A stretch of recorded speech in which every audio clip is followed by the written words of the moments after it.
खुशामदीद। इतवार का दिन है, सुबह के 8:35 हुआ चाहते हैं। प्रोग्राम आपने देखना शुरू कर दिया है जी सलाम जेके। मैं हूं आपका मेज़बान इशफाक गौहर और आज के इस प्रोग्राम में कई अहम मौज़ूआत आपके सामने रखने की कोशिश करेंगे। जहां बात जम्मू कश्मीर की मौजूदा सूरत हाल से हम शुरुआत करेंगे, यानी आपको बताएंगे कि जम्मू कश्मीर के अंदर क्या कुछ होने जा रहा है। वहीं पर हमारी नज़र दिल्ली की सियासत पर भी रहेगी, क्योंकि दूसरे मरहले के चुनाव कल होने जा रहे हैं। उत्तर प्रदेश के अंदर सेकंड फेज़ है, उत्तराखंड के अंदर चुनाव है, पंजाब के अंदर चुनाव होने वाला है और कुछ और राज्यों के अंदर चुनाव है। उस पर भी हमारी गहरी नज़र रहेगी। आपको वहाँ से भी हाल अहवाल बताएंगे कि क्या कुछ वहाँ पर होने जा रहा है और किस तरीके की तैयारी और इलेक्शन कमीशन ने क्या कुछ कहा है। उसके बाद आपको बैनुल-अक़वामी सतह पर भी लिए चलेंगे, जहाँ पर सबकी नज़रें रूस और यूक्रेन पर है। उससे भी आपको रूबरू करवाएंगे। IPL के अंदर क्या कुछ कल पूरे दिन हुआ और आज तवक्कुआत क्या कुछ है, आपको पल पल का अपडेट करेंगे। तीसरे पड़ाव पर जब आएंगे प्रोग्राम के, तो आपके साथ हम बात करेंगे, यानी 9:40 का वक्त होगा। आप और हम बात करेंगे आपकी आवाज़ के साथ आवाज़ मिलाते हुए हुकूमत तक आपके मसाइल को पहुंचाने की कोशिश करेंगे और 10 बजे तक ये ट्रांसमिशन इस तरीके से चलेगा। उम्मीद है कि आप टीवी पर हमें तो देख रहे होंगे, आप सोशल मीडिया प्लेटफॉर्म का भी इस्तेमाल करेंगे, फेसबुक, ट्विटर, इंस्टाग्राम के साथ साथ आप यूट्यूब पर भी हमारे साथ ज्वाइन करेंगे, ताकि ज़्यादा से ज़्यादा लोगों तक आप अपने अंदाज से भी हमारी खबरों को पहुंचा सके। तो इसी उम्मीद के साथ करते हैं प्रोग्राम की शुरुआत कि आप हमारा साथ देते रहेंगे और प्रोग्राम के तय फॉर्मेट के हिसाब से सबसे पहले आपको बताते हैं कि आज माजी में क्या कुछ हुआ है।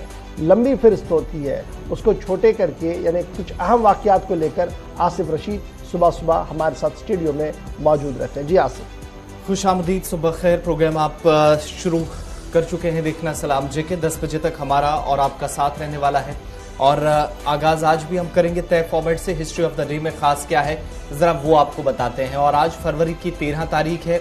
आज का दिन क्यों अहम है, इस पर बात करना क्यों जरूरी है, ये इन शायद अहम पॉइंट से आपको पता चल ही जाएगा। 1713 में आज ही का दिन था जब मुगल हुक्मरान जहांदाज शाह को गला दबाकर आज के दिन कत्ल हुआ था। 1713 में 13 फरवरी को। 1879 में मुजाहिद आज़ादी सरोजिनी नायडू की पैदाइश आज के दिन हुई थी। इसके अलावा उर्दू के मशहूर शायर और अदीब फैज़ अहमद फैज़ की आज के दिन पैदाइश हुई 1911 में। 13 फरवरी का दिन है। आज उन्हें अदब से वाबस्ता लोग याद कर रहे हैं। 1695 में अमेरिका में पहला अवामी मदरसा कायम हुआ। साल 1695, तारीख थी 13 फरवरी, यानी आज ही का दिन था जब ये पहला बड़ा कदम उठाया गया था। 1960 में फ्रांस ने आज ही के दिन पहला जौहरी तजुर्बा किया, कामयाब हुआ और फ्रांस के अंदर एटॉमिक पावर बनने की तरफ जो दौड़ लगी थी उसका कहीं ना कहीं कामयाबी की तरफ 1960 में यह पहला इकदाम था। 1940 में आज ही का दिन था जब नाजियों ने जर्मनी में डच यहूदियों की काउंसिल पर हमला किया और काफी ज्यादा नुकसान पहुंचाया। 1968 में भारत के साबिक वज़ीर आज़म अटल बिहारी वाजपेयी इंडिया के अंदर ऑल इंडिया जनसंघ के सदर मुंतखब किए गए 1968 में 13 फरवरी को। और साल 2004 में दुनिया का सबसे बड़ा हीरा दरियाफ्त हुआ अफ्रीका के एक छोटे से मुल्क बोत्सवाना के अंदर। और आज तकरीबन 17 वर्षों के बाद भी इसकी नीलामी का सिलसिला जारी है। 1000 कैरेट का हीरा साल 2004 में 13 फरवरी के दिन दरियाफ्त किया गया था। इसके अलावा आज रेडियो का आलमी दिन भी है, इस पर भी आगे चलकर बात करेंगे। और आज ही के दिन अक़वाम मुत्तहिदा की तरफ से रेडियो के आलमी दिन को मनाने का ऐलान हुआ था 13 फरवरी के दिन, और इस एतबार से भी दिन काफी अहम है, इस पर भी आगे चलकर बात करेंगे। लेकिन अब जरा शुरुआत खबरों की करेंगे और आज भी शुरुआत उस खबर से जिसका ताल्लुक जम्मू कश्मीर से है। जी हाँ नाज़रीन, आज खबरों की शुरुआत करते हैं जम्मू कश्मीर से ही हस्बे वादा। और सबसे पहले बात करते हैं वज़ीर आज़म नरेंद्र मोदी के मुतवक्का दौरा जम्मू कश्मीर के हवाले से, क्योंकि खबर इस वक्त जो सामने आ रही है कि वज़ीर आज़म नरेंद्र मोदी कर सकते हैं जम्मू का दौरा, कश्मीर का नहीं बल्कि जम्मू का दौरा कर सकते हैं और सन्नती सरमायाकारी प्रोग्राम में शिरकत उनकी मुतवक्का है। और जब हम सरमायाकारी की बात करते हैं तो अब तक 50,000 करोड़ रुपया का सरमाया आने की उम्मीद जो है वो लगाई जा रही है। प्रपोजल जो है वो रिसीव किए गए हैं इंडस्ट्रीज डिपार्टमेंट की तरफ से जम्मू कश्मीर के अंदर, और बाज़ाब्ता तौर पर लेफ्टिनेंट गवर्नर इंतज़ामिया और ख़ुद लेफ्टिनेंट गवर्नर मनोज सिन्हा जो है वो वज़ीर-ए-आज़म दफ्तर के साथ राब्ते में है और तारीखें तय की जा रही हैं। इब्तिदाई खबरों के मुताबिक फरवरी के आखिर में या मार्च के वस्त में वज़ीर-ए-आज़म का दौरा जम्मू मुतवक्का है, जिस दौरान इस सरमायाकारी के पहले पड़ाव पर वज़ीर-ए-आज़म बिज़ात खुद इसमें शरीक रहेंगे और इफ्तिताह करेंगे उस नए मंसूबे का, जिस मंसूबे को लेकर पिछले 2.5 साल से कई बातें हो रही थी। तो सन्नती इनकलाब और सन्नती बातों के बीच खबर ये कि वज़ीर-ए-आज़म जम्मू का दौरा कर सकते हैं और इंडस्ट्रियल इन्वेस्टमेंट की जो फंक्शन होने जा रही है उसमें वो बाज़ाब्ता तौर पर शरीक होंगे, प्रिजाइड ओवर उसको करेंगे, और जो सेरेमनी वहाँ पर की गई है, जिसका प्रोग्राम खदुखाल तय किया गया है, उसको बाज़ाब्ता तौर पर वज़ीर-ए-आज़म के दफ्तर के साथ शेयर किया गया है। और दिल्ली और राजभवन, जम्मू कश्मीर के राजभवन और दिल्ली से जो हमारे पास ज़राया है वो यही बता रही है कि फरवरी के आखिर या मार्च के वस्त में डेट्स तय की जाएंगी। टेंटेटिवली फिलहाल जो जम्मू कश्मीर की तरफ से तय किया जा रहा था वो ये था कि फरवरी के आखिरी हफ्ते में इस तरीके का प्रोग्राम होना चाहिए। वज़ीर-ए-आज़म की ज़ाती मसरूफियात की वजह से शायद ये मुमकिन ना हो पाए, लेकिन वज़ीर-ए-आज़म चूंकि जम्मू कश्मीर को on top of the priority agenda रखे हुए हैं, इसलिए मशावरत का सिलसिला चंद दिनों के अंदर और होगा, जिसके बाद हतमी तारीखों का ऐलान होगा। लेकिन इतना तय है कि वज़ीर-ए-आज़म जम्मू आ रहे हैं और जम्मू के अंदर वो इंडस्ट्रियल इन्वेस्टमेंट का जो प्रोग्राम है उसकी सरबराही भी करेंगे और उनकी सरबराही में ही इब्तिदाई तकरीब का एहतमाम किया जा सकता है। इधर खबर यह भी है कि वज़ीर ख़ारिजा, वज़ीर दाखिला अमित शाह, उसके साथ साथ सन्नत हिरफत के मरकज़ी वज़ीर और कुछ और मरकज़ी वज़रा भी उस दिन वज़ीर-ए-आज़म के हमरा जम्मू के दौरे पर रह सकते हैं। तो इस तरीके की खबर है जी। बड़ी खबर जो सामने आ रही है कि फरवरी के आखिर या मार्च के वस्त में वज़ीर-ए-आज़म का दौरा जम्मू मुतवक्का है। चलिए, वज़ीर-ए-आज़म के दौरे पर हमारी नजर रहेगी और जैसे ही दौरे के मुतालिक मजीद तफसीलात आएंगी आपके सामने रखेंगे, क्योंकि वज़ीर दाखिला और मरकजी वज़ीर गुज़श्ता रोज भी लेफ्टिनेंट गवर्नर की तरफ से कुछ अहम मामलात रखे गए, जिसमें कहा गया कि कितनी सनतकारी अभी तक हुई है और ये साल कितना अहम है जम्मू कश्मीर में सनतकारी के एतबार से, और 25 से 50 करोड़ की मजीद, हालांकि 50 करोड़ की जो तजावीज़ है वो मौसूल हुई है लेफ्टिनेंट गवर्नर इंतजामिया को और इंडस्ट्रीज एंड कॉमर्स डिपार्टमेंट को, लेकिन इससे कहीं ज्यादा इंतजामिया इस वक्त टारगेट सेट की हुई है। शायद उस टारगेट तक पहुंचने में बहुत जल्द मौका मिले, लेकिन जम्मू के अंदर जहां पर वज़ीर-ए-आज़म के दौरे की बात हो रही है तो वज़ीर दाखिला अमित शाह और मरकजी वजीर भी उनके साथ हो सकते हैं और इस पर जम्मू के लिए तैयारियां बढ़ी हैं। लेफ्टिनेंट गवर्नर ने इसका इशारा जरूर कहीं ना कहीं दिया है। बढ़ते आगे बात अब जरा करते हैं जम्मू कश्मीर के अंदर उन लोगों के अमवात की, उन लोगों की हलाकतों की जो कहीं ना कहीं जम्मू कश्मीर के अंदर नेचुरल डिजास्टर्स या कुदरती आफात का शिकार हुए हैं। और बदलती मौसमियाती तब्दीली आप देखेंगे या बदलता मौसम देखेंगे तो पिछले 10 वर्षों के दौरान हमने यूनियन टेरिटरी के अंदर और साबिक़ा रियासत के अंदर कितना नुकसान पहुंचाया है, ये भी आपको जरा बताएं। चाहे वो बर्फानी तोदे गिरे हों, आग लगने के वाक़ात हों, या फिर एवलॉन्चेस आए हों जिसे आप बर्फानी तोदे आम जुबान में कहते हैं, और हाइड्रोमेट्रोलॉजिकल जो क्लैमिटीज हैं, इन सारे हादसात के दौरान सैकड़ों की तादाद में जम्मू कश्मीर से लद्दाख तक पिछले 10 वर्षों के दौरान शदीद नुकसान पहुंचा है, इंसानी जानें जाया हुई हैं, जबकि माल का भी भारी नुकसान मुतअद्दिद इलाकों के अंदर जम्मू कश्मीर यूनियन टेरिटरी ने उठाया है। 470 के करीब जम्मू कश्मीर बशमूल जम्मू कश्मीर के अंदर और 40 के करीब लोग जो है वो लद्दाख यूनियन टेरिटरी के अंदर मारे गए हैं।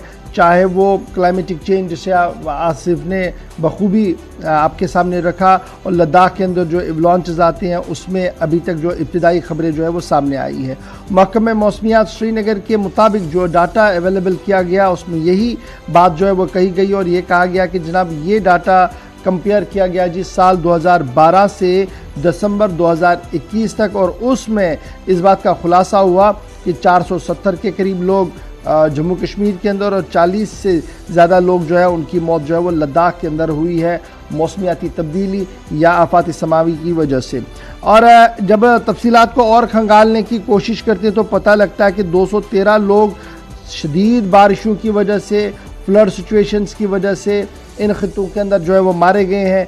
161 लोग ऐसे हैं जो स्नो एवलांच और 60 से ज़्यादा लोग ऐसे जो लैंडस्लाइड्स और 40 के करीब ऐसे हैं जो जो बिजली कड़कती है, आसमानी बिजली पड़ती है, उसकी वजह से मारे गए हैं। ये डाटा जो है वो प्रोवाइड किया गया है जी मेट्रोलॉजिकल डिपार्टमेंट महकमे मौसमियात जम्मू कश्मीर की तरफ से।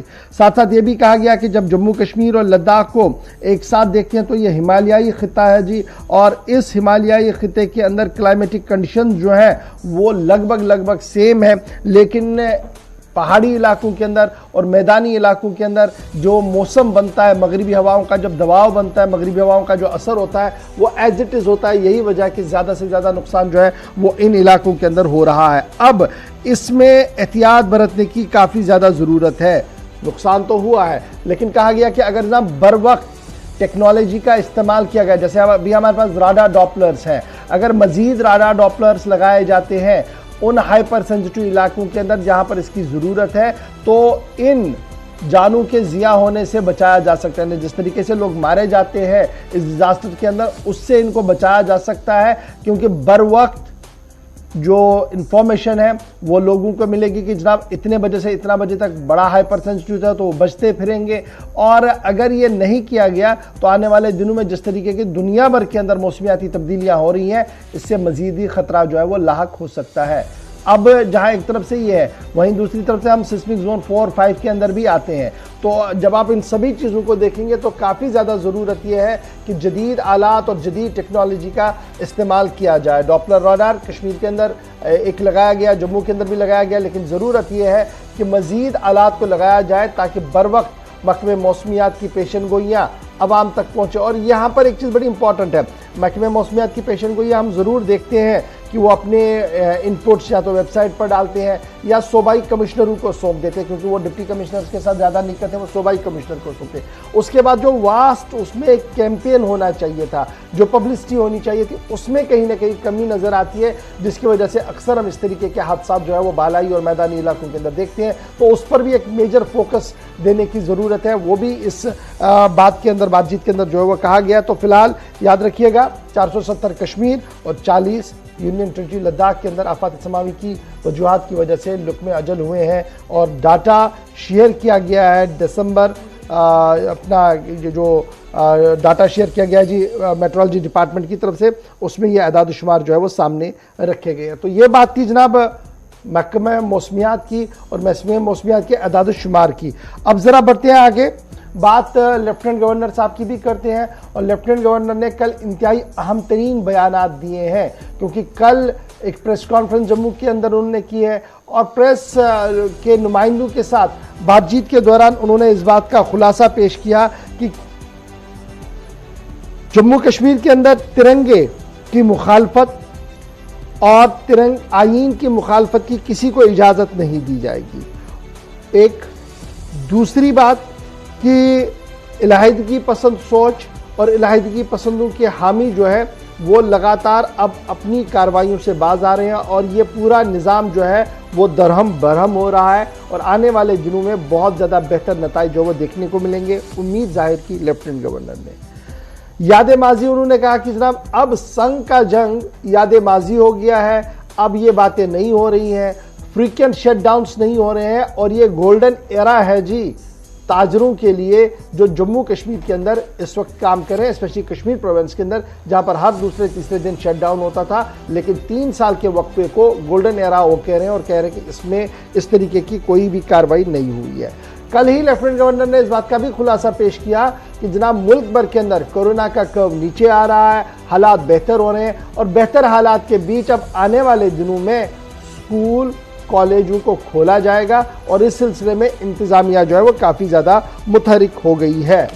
जहाँ पर ही लेफ्टिनेंट गवर्नर नहीं रुके, बल्कि लेफ्टिनेंट गवर्नर ने उन नौजवानों से भी मुखातिब होते हुए कहा जो बॉर्डर बटालियन को लेकर श्रीनगर और जम्मू के अंदर एहतजाज पर है, कहा कि हमारे लोग उनको समझाएंगे जो कुछ हो रहा है वो कानून और आईन के दायरे में हो रहा है। बिल्कुल, आपने नौजवानों की बात की तो एक बड़ी बात उनकी तरफ से कही गई है और ये राहत उन सभी नौजवानों के लिए जो पोस्टें हाल ही में इंतजामिया ने वापस ली, उनमें उनकी तरफ से कल वजाहत करते हुए दूसरी मरतबा कहा गया फास्ट ट्रैक बुनियादों पर भर्ती तो अपनी जगह, लेकिन वन टाइम रिलैक्सेशन उन उम्मीदवारों को दी जाएगी। ये वादा लेफ्टिनेंट गवर्नर ने और ऐलान समझ लीजिए इसे इंतजामिया की तरफ से, जिनने 31 अक्टूबर से पहले फॉर्म जमा कराए। यानी वो जो स्टूडेंट्स कह रहे थे कि पोस्टें वापस ली, अब उनका क्या, उनने पैसा खर्च किया, वक्त जाया हुआ, उनने कोर्सेज मुकम्मल किया और ऐसे में आला तालीम याफ्ता होने के बावजूद भी उम्र की हद कहीं ना कहीं वो पार कर रहे हैं। तो ऐसे में इंतजामिया को शायद इकदाम उठाने चाहिए। और लेफ्टिनेंट गवर्नर सामने आए, उन्होंने कहा कि पोस्टें वो वापस ली जो अभी तक 2004 से भरी नहीं गई थी।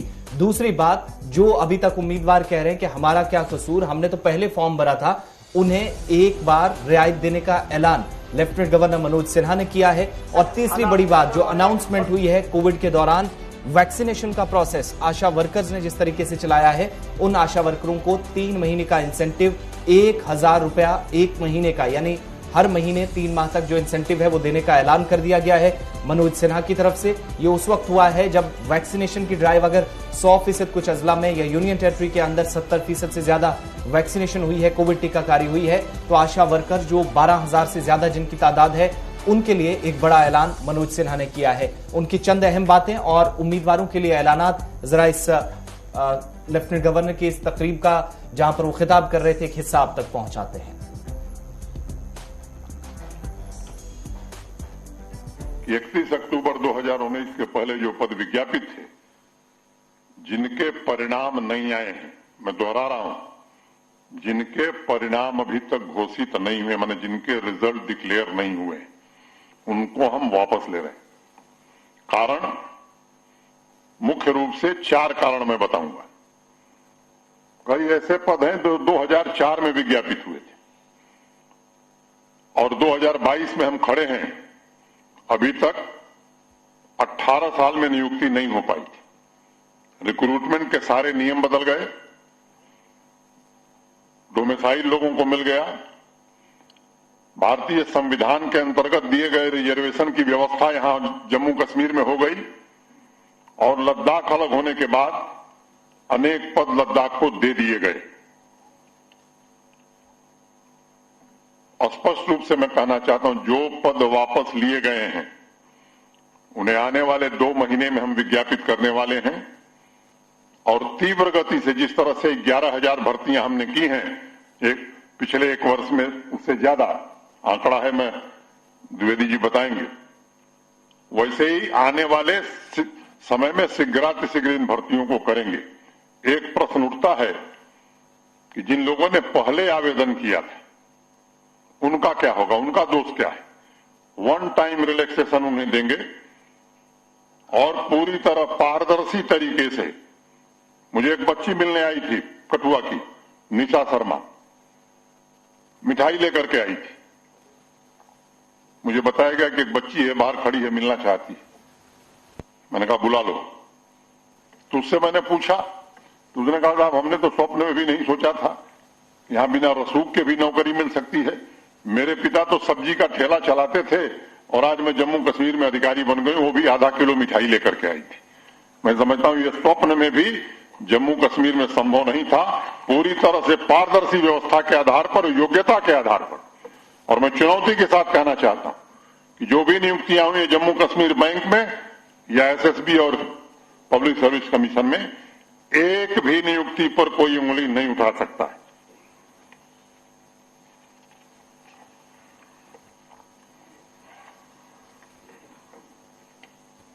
एक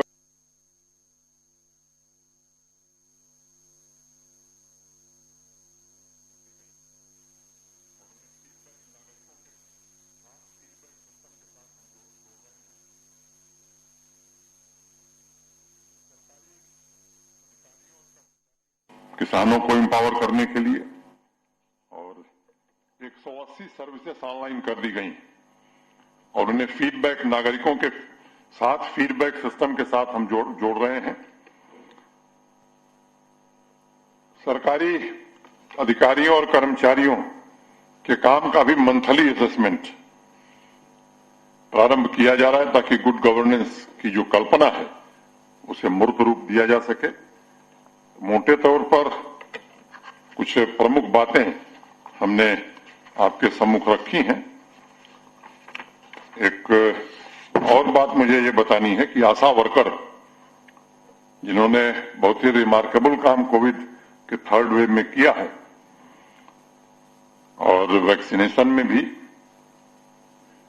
तो आज हम उनके लिए भी ऐसी 12,789 12,789 अभी आशा वर्कर्स हैं जिनको 1,000 रुपए पर मंथ के हिसाब से 3 महीने का इंसेंटिव आज हम अनाउंस करते हैं और एनएचएम को इस आशय के निर्देश दे दिए जाएंगे। मोटे से हमारे जो खिलाड़ी हैं, प्रतिभावान खिलाड़ी हैं, या जो हमारा नौजवान है जो अपनी प्रतिभा को खेल के माध्यम से निखारना चाहता था, उसके लिए बहुप्रतीक्षित थी ये स्पोर्ट्स पॉलिसी और काफी गहन विचार करके स्टेक होल्डर से कंसल्टेशन करके देश के दूसरे हिस्सों में जिस तरह की अच्छी पॉलिसी है उसको दृष्टिगत रखते हुए मेहनत से मैं कहूं कि स्पोर्ट्स पॉलिसी बनाई गई है और इसके अंतर्गत राष्ट्रीय और अंतर्राष्ट्रीय स्तर पर बेहतरीन प्रदर्शन करने वाले खिलाड़ियों। मनोज सिन्हा जम्मू में तकरीब से खिताब कर रहे थे और मीडिया के सवालों के जवाब भी दिए, जहां पर कल दिन भर कई अहम मंसूबों के उनने इफ्तिताह भी किए। लेकिन 3-4 बड़ी बातें, एक तो ये कि मंशियात से रोकने के लिए कैसे इस वक्त काम किया जा रहा है या किया जाना चाहिए, उस पर उन्होंने पुलिस और सिविल इंतजामिया के कोऑर्डिनेशन पर जोर दिया। और दूसरी तरफ तालीमी इदारों को लेकर, आशा वर्कर्स को लेकर, खिलाड़ियों को लेकर जो बेहतर परफॉर्मेंस के बावजूद भी किसी वजह से नौकरियां हासिल नहीं कर पाए या कुछ इस तरीके से कहीं पर परेशानी रही, तो उस पर भी उन्होंने क्लियरेंस दिया। और तालीमी इदारे हो सकता है कि अगले 2 हफ्तों के दौरान जम्मू कश्मीर के अंदर अपना कामकाज शुरू करें, जो कल के प्रोग्राम में भी हमने आपको बताया था, और इसके लिए उन्होंने मुस्बत इशारा एक बार फिर से दिया है। बढ़ते हैं आगे, बात इंतजामिया की कारकर्दगी की हो रही है, तो एक और खुलासा आपके सामने करते हैं, रिपोर्ट आपके सामने रखते हैं, और वो तफसीलात जम्मू कश्मीर के अंदर भी मुल्क के बाकी हिस्सों की तरह कोविड की पहली दूसरी लहर जब शुरू हुई तो उसके साथ साथ हमने देखा कि एक अहम मंसूबे में पेशरफ्त हुई, लेकिन उतनी तेजी के साथ नहीं जितनी होनी चाहिए थी। जम्मू कश्मीर के अंदर भी सरकार की तरफ से जो अटल टिंकरिंग लैब्स थे, इनको बनाने का काम दोनों सूबों के अंदर इनके कायम करने का जो सिलसिला है वो शुरू किया गया, बल्कि तेजी इसमें लाई गई। लेकिन आज के वक्त में जब आपको अटल टिंकरिंग लैब्स के बारे में हम आपको तफसीलात दे रहे हैं, तो शायद ही एजुकेशन डिपार्टमेंट, इसलिए डिपार्टमेंट की कारकर्दगी सवालों के घेरे में है क्योंकि जो तय अहदाफ थे उन तक पहुंचने में महकमा अभी तक नाकाम रहा है। और इसका शायद एक बड़ी मिसाल यह है कि पिछले 6 वर्षों के दौरान 100 तक भी सिर्फ 88 ऐसे सेंटर्स या जो लैब्स हैं, अटल टिंकरिंग लैब्स, जिनको कायम करने में महकमा तालीम कामयाब हो पाया है। और चीफ सेक्रेटरी ने अब इस मामले पर सख्त नोटिस लिया है मुतलका हुकाम के आला ओहदेदारान से। मरकजी हुकूमत ने इस स्कीम को पूरे मुल्क के अंदर मुतारफ कराया था ताकि ज़हीन नौजवान तलबे इल्मों को स्कूलों के अंदर इस चीज़ का बुनियादी जो है वो फ़ायदा मिले। और इस सिलसिले में जम्मू कश्मीर के अंदर डिपार्टमेंट ऑफ स्कूल एजुकेशन को ये एथोराइज़ किया गया था कि वो जनाब पूरे यूनियन टेरिटरी के अंदर 100 से भी ज़्यादा टिंकरिंग लैब जो हैं वो खोलें। लेकिन जब आप इदाद शुमार को देखते हैं तो अभी जैसे आसिफ ने आपको कहा इट्स 88, यानी अभी जो 100 वाला मार्क था वो भी सेट नहीं हुआ। और ये स्कीम जो है ये सैंक्शन की गई, ग्रांट इन एड इसमें जनाब देना था जी, हमने 20 लाख रुपया आना था हर स्कूल को ऑपरेशनलाइज करने के लिए, और फिर दीगर चीज़ें भी इसके साथ चलनी थी ताकि ये पूरा मेंटेनेंस और कॉस्ट सारा इस प्रोजेक्ट के अंदर था।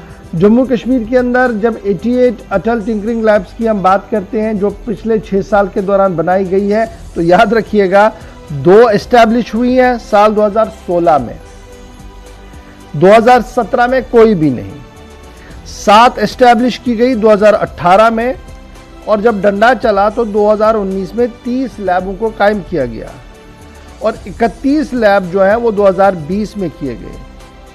और 2021 के अंदर जब माली साल भी अख्तिताम की ओर आ रहा है, सिर्फ 18 अटल टिंकरिंग लैब्स को अभी तक सेटअप किया गया है स्कूल एजुकेशन डिपार्टमेंट की तरफ से, तो कुल मिलाकर ये आंकड़ा 88 का होता है। और उसमें से 55 जो है 55 जो है ये जनाब लगाई गई है सरकारी स्कूलों के अंदर, और 33 जो है वो प्राइवेट स्कूलों को भी दे दी गई है, क्योंकि मिशन मोड के तहत ये सारा कुछ जो था वो चला रहा था प्राइवेट और इधर भी। 33 प्राइवेट के अंदर और 55 जो है वो सरकार के अंदर आई है।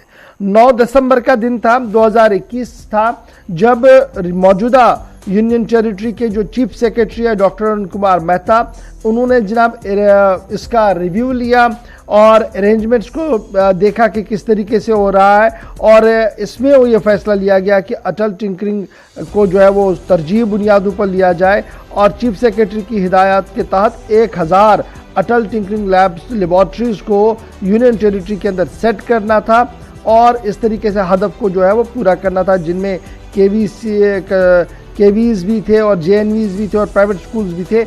इस तरीके से एक स्टेटमेंट कर दिया गया था।